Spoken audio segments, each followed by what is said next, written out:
Straight ahead on CCX News, local reaction from Caucus night and what one local candidate has to say about the possibility of a former governor entering the race. Plus, we hear from the Wayzata dance coach who helped organize the Super Bowl halftime show. And later, a standout student who doesn't let an injury take away from his joy to create. CCX News starts right now.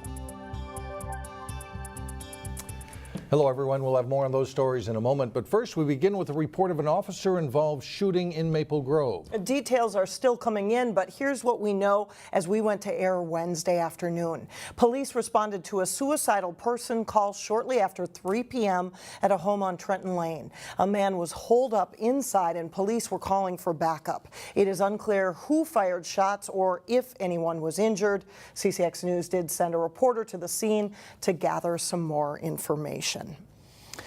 Meanwhile, a man who fired shots from his vehicle after a police chase in Brooklyn Center remains hospitalized in critical condition. And this case also involved a call of a suicidal person. The man was in a vehicle and drove away, and police eventually stopped him in the 4900 block of Brooklyn Boulevard. That's when shots were fired from the vehicle. Police did not return gunfire, but did fire less lethal munitions. The man was taken to the hospital with a self-inflicted gunshot wound. And officers from Robbinsdale, Brooklyn Center, and Crystal responded. None were injured. Well, after Tuesday night's party caucuses, one candidate for governor has dropped out and another could be entering the race. In the crowded DFL field, U.S. Representative Tim Walz was the top vote getter with 31% of the vote.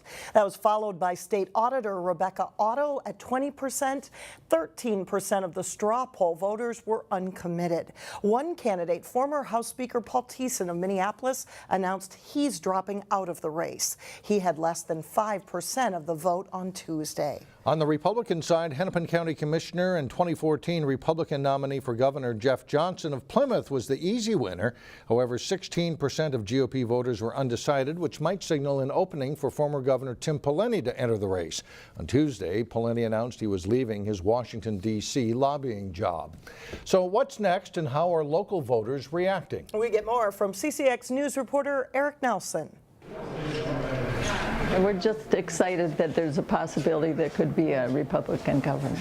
On caucus night in the northwest suburbs, Cooper High was a Republican hotspot. Governorships are real important, and we have had a Republican governor before, and we can have one again, but only with people's support. Kathy Swenson and Marlene Rapinack participated in their party's caucus. We need to get involved. We all need to really make ourselves known and seen and learn more about what's going on here. I'm interested in the governorship. I would hope that we'd get a Republican governor, and also who's going to replace Franken. Jeff Johnson received 45% of the statewide straw poll among Republican candidates. But the prospect of Tim Pawlenty, I would be interested in him getting in. Running for governor again was a popular topic. It'd be interesting to see if his views had changed on anything. You know, as far as when he decides, it's very interesting that he's thinking of it. I'm hoping he does. Meanwhile, at Park Center High School, a DFL caucus took place. It's a way for the community to get out and express their opinions as far as what they want for their leadership. Caucus night is step one on the election trail. But I think it's more for the candidates themselves to kind of judge what their support's like. The polarizing political climate has fueled the Dems, and they appear to be energized for the next election. There's a lot of things around health care. There's a lot of things around immigration this year. These caucuses are politics on a micro level, but they do have significance. This is sort of the ultimate grassroots level where they all get together and they decide, they meet their neighbors. Now, I spoke with Jeff Johnson on the phone today, and he was very pleased with the caucus results, calling it a really good night that went better than expected. When asked about Tim Pawlenty, Johnson said that competition's good. If he wants in the race, that's great. But Johnson stressed that Pawlenty should abide by the endorsement and that buying a primary does not work in Minnesota. Alex and Mike? All right, interesting, thanks. Earlier this week, we heard from members of the Maple Grove dance team who participated in the Super Bowl halftime show. And today we hear from the woman who helped organize the dance teams. As Delane Cleveland reports, Wayzata High School played a big role in putting it all together.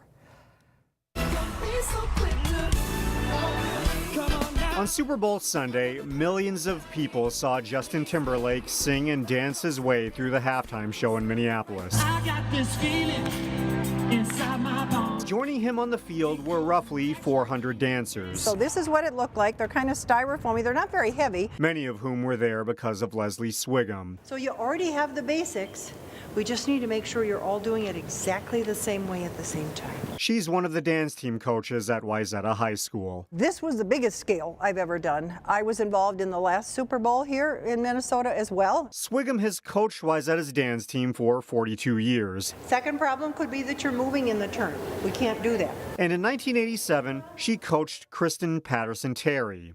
Swigum's former pupil happened to be one of the main people behind the halftime show. And this past August, she reached out to Swigum. And she said, we need to convince the artist, didn't reveal who it was, that Minnesota has talent. Swigum then pulled up several YouTube videos showcasing Minnesota's dance teams. Sent it off to her to show to the artist's people. I got a call back about 2 weeks later, and the artist's people were very impressed with the talent in Minnesota. She then compiled a list of the top dance teams in the metro, and the rest is history. I literally had no words. Sarah Iverson and Katie Patnode were two of the Wayzata dance team members to take part. It went really smoothly, actually, and I was surprised at how like people were obviously excited, but we were like calm too, and we're all just like, we can do it, guys, like let's do it. 1, 2, 3. Easy to say for a team that's won the conference championship 20 years in a row. But performing well at the Super Bowl is a testament to the culture they've built over the years. They'll never forget having been part of it, neither will I. In Plymouth, Elaine Cleveland, CCX News. Up next for the Wayzata dance team is the state tournament, and that's held on February 16th and 17th. Still ahead, what a Brooklyn Center lawmaker says are her top priorities for the upcoming session. Plus, local high school athletes put their college choices in writing on National Signing Day. But first, a sunny start to Thursday, highs in the teens. With the start of the legislative session just a couple of weeks away, there are many issues up for consideration. And we are asking local lawmakers about some of their top priorities. For DFL Representative Chris Eaton of Brooklyn Center, it's the opioid crisis. She's supporting a bill called the Opioid Family Recovery Act. It's a bill that formerly was called the Stewardship Bill. The governor calls it a penny a pill that we get from the pharmaceutical companies that manufacture opioids. What would it do, and why is it needed? Well, it's needed because we don't have the funds, and hopefully it would raise about $20 million a year, and it would help us create a whole system to treat people with opioid addiction. And right now, people have to wait? A long time. They have to wait three weeks to some of them a couple months. So if you can't get treatment as easy as you can get opioids, you're not going to get well. You're asking for $20 million on this? Right. Okay. The tax bill conformity with the federal tax law changes. The question is, do we want to do it? And if not, does it cost Minnesota taxpayers more when they pay their state income tax? Yes, if we don't conform, it's going to cost Minnesotans over $800 million. And also, if we don't conform, though, it's going to require people to do the federal income tax twice. And along with that, they eliminated the deductions for children. So you get the standard deduction is larger, but if you have more than a couple kids and make about $100,000 a year, you're really going to get hit with this. Okay, we'll wait and see what happens in the state legislature on that one. What about clean water? That's also one of your priorities. Yes, we have a lot of issues with chloride getting into the lakes and streams from all the salt we use on roads. And we also have concerns up north with the potential copper nickel mining and the sulfide runoff from that. All right. Funds for Highway 252, that's a big issue, not just for Brooklyn Center, but for everybody that drives through it. Where are we, and what would you be asking for? Well, the city has been able to arrange funds from different areas. I don't know the exact total. I do know that we're about $10 million short to complete it. The 66th intersection with 252 is the #2 accident site in the state, and we've had several deaths there, and it's a very dangerous intersection, and we need to do something. Still ahead, we meet an Osseo student who excels in academics, athletics, and the arts. But first, the Maple Grove wrestling team gets set for Pack the Gym night as they host rival Osseo. Jay Wilcox is in next.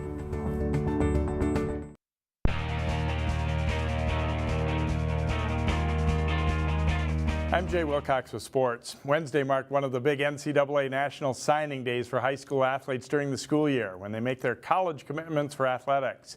Several local schools hosted ceremonies for their seniors. At Maple Grove High School this morning, a total of 8 athletes signed for either Division I or II athletics, 4 in football, 3 in women's soccer, and 1 in women's basketball.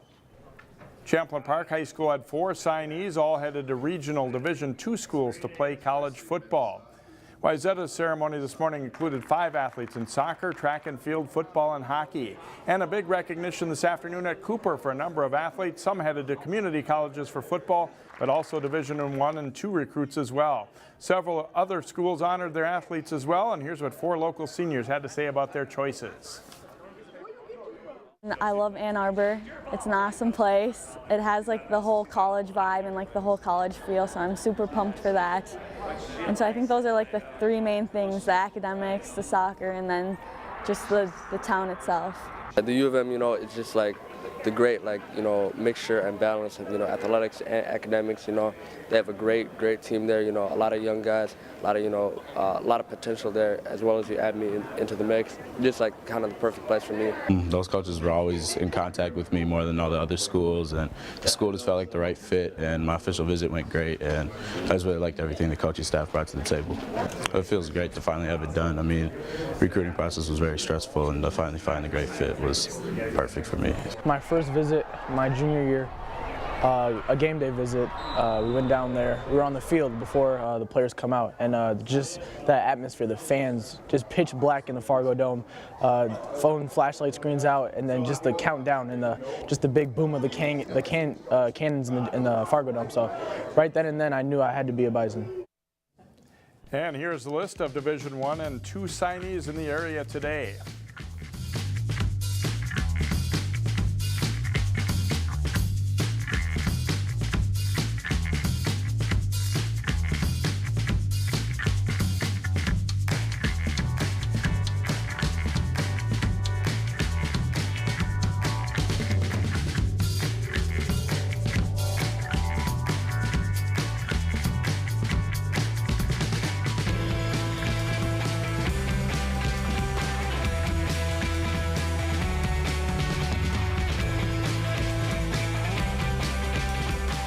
The regular season wraps up this week in wrestling. Maple Grove is at a strong season, and the Crimson take on rival Osseo in a big match Friday. Maple Grove is gearing up for the battle for the Drogemuller Cup against Osseo. It's Pack the Gym night at Maple Grove as they aim to bring in a big crowd. There'll be free hot dogs for students and prize drawings too, and it's one the Crimson wrestlers look forward to. Well, it's definitely a big night for us because the whole year our coach Troy has been talking about it. It's going to be Osseo versus Maple Grove, and we're right by each other and big rivals. So yeah, it'll be a fun duel. It's a huge night, senior night and youth night also. And then last time to face Osseo, in high school for me. So hits home a little bit there for wrestling and football, and I think it's gonna be great. It's definitely exciting. We hope that it's a great atmosphere. It's a good way to end this regular season for hopefully both teams getting after it against the rival, and just a good opportunity for us to raise up the intensity a little bit going into sections. Osseo and Maple Grove meet at 7 o'clock Friday at Maple Grove. You can see live coverage of the match here on CCX channels 799 and 12 and online at ccxmedia.org. Girls basketball teams in the MCAA conference will wrap up regular season conference play this week. The Heritage Christian Academy girls carried a 13-7 record and 7-1 league mark into their Tuesday night home game against Spectrum. Taylor Scott just passed the 2,000 career point mark for Heritage last weekend, and her 3 here gets the Eagles on the board early in the first half. Then it's Lauren Robbins driving and scoring on a layup to give Heritage an 11-8 lead on the Sting. Good transition basketball here for Heritage as they move up court after a defensive rebound. Taylor Shuck feeds Scott for a layup to help the Eagles build an 8-point lead at halftime. Second half, and Annika Simonson with a crisp pass to Jordan Allen in the paint, and the sophomore scores to make it 32-26 Heritage. But Spectrum comes back, and Kirsten Roberts bounce pass right on the mark to Jessica Hansen for the layup. That ties the game up. This game ends up going to double overtime, and in the second OT, Tara Gleason of Spectrum hits a couple of big free throws to put the Sting up 5. Heritage loses 50-47. And they will host Trinity on Thursday. Stay tuned. CCX News continues in a moment. Well, this week's standout student is one to keep your eye on. Osseo High School's Darian Clark is a talented musician with a drive to create. Let's just practice a moment on Wango since we haven't exactly spent time doing it in such a small group. In the choir room at Osseo High School, there's an undeniable liveliness. One big source of joy comes from 17-year-old Darian Clark. He's such a joy to work with. He's the kindest person you've ever met, and he just has a joy about everything. Not even crutches, due to a recent speed skating injury, can halt the rhythm and energy flowing through Clark. Music is pretty much everything for me. So knowing that. Yet music is not the only arena where this three-sport athlete and near straight-A student excels. I always try and push myself to do the best that I can. So that often means, like, I took a couple of AP classes this year that I wasn't quite sure about, but I figured I'd give myself a challenge. In other words, Darian Clark has range. I would describe myself as creatively driven. He can play just about anything. He's played bass for one of our other choir pieces. He plays guitar. He's sung an Elvis solo. Keep that in mind. As you listen to Darian Clark's first album release from last fall. Titled Phase 1, Darian's album features all original compositions he wrote, produced, and recorded. I had made a goal for myself that I wanted to get out there. I wanted to try and put myself out to a bigger audience, have more people know about me. With a real joy for learning music and a drive to create, there's no telling where the rhythm of music might take this standout student. It makes you feel so good just to be working with him. And Darian is interested in studying music business management. Go, Darian, go. That's impressive, Absolutely. Isn't it? That does it for us. Thanks so much for joining us. And we'll see you back here Thursday, starting at 4.